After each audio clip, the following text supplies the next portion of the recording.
ಸಾಕಾರ ನ್ಯೂಸ್ಗೆ ಸ್ವಾಗತ. ಜೆಫ್ರಿ ಎಡ್ವರ್ಡ್ ಎಪ್ಸ್ಟೈನ್ ಈತ ಇತ್ತೀಚೆಗೆ ಬಹಳ ಸುದ್ದಿಯಲ್ಲಿರುವ ಹೆಸರು. ಈತ ಅಮೆರಿಕದ ಒಬ್ಬ ಹೂಡಿಕೆದಾರ. ಬರಬರುತ್ತಾ ತನ್ನ ಲೈಂಗಿಕ ವಿಕೃತಿ ಮತ್ತು ಕ್ರೌರ್ಯಗಳ ಮೂಲಕ ಸುದ್ದಿಯಾಗತೊಡಗಿದ.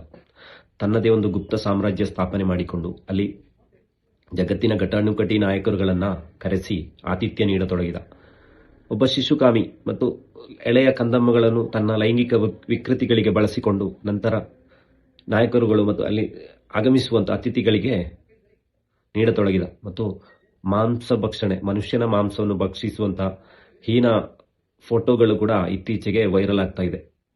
ಹೀಗಿರುವ ಎಪ್ಸ್ಟೈನ್ ಜೊತೆಗಿನ ಒಡನಾಟ ಇದ್ದಿದ್ದು ಅಮೆರಿಕದ ಅಧ್ಯಕ್ಷ ಡೊನಾಲ್ಡ್ ಟ್ರಂಪ್, ಇಸ್ರೇಲ್ನ ಬೆಂಜಮಿನ್ ನೆತನ್ಯಾಹು ಇಂಥವರಿಗೆ.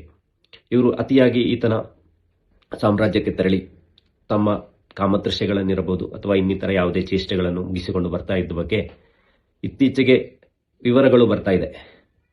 ನಮ್ಮ ದೇಶದ ಪ್ರಧಾನಮಂತ್ರಿಯು ಕೂಡ ಎಪ್ಸ್ಟೈನ್ ಬಳಿ ತೆರಳಿರುವ ಬಗ್ಗೆ ಮಾಹಿತಿಗಳು ಸೋರಿಕೆ ಆಗ್ತಾ ಇದೆ. ಹೀಗಿರುವ ಸಮಯದಲ್ಲೇ ಅಮೆರಿಕ ಮತ್ತು ಇಸ್ರೇಲ್ ಇರಾನ್ ವಿರುದ್ಧ ಯುದ್ಧ ಘೋಷಣೆ ಮಾಡ್ತದೆ. ಈ ಯುದ್ಧ ಘೋಷಣೆ ಮಾಡುವುದರ ಹಿಂದೆ ಎಪ್ಸ್ಟೈನ್ ನಿಂದ ಕಳೆದುಕೊಳ್ತಾ ಇರುವಂತಹ ತಮ್ಮ ಮಾನವನ್ನು ರಕ್ಷಿಸುವ ಉದ್ದೇಶ ಈ ನಾಯಕರುಗಳಲ್ಲಿ ಅಡಗಿದೆಯಾ? ಈ ಬಗ್ಗೆ ಇನ್ನಷ್ಟು ಮಾಹಿತಿಗಳ ಜೊತೆ ಮತ್ತೆ ನಿಮ್ಮ ಮುಂದೆ ಬರ್ತೇನೆ. ನಮಸ್ಕಾರ.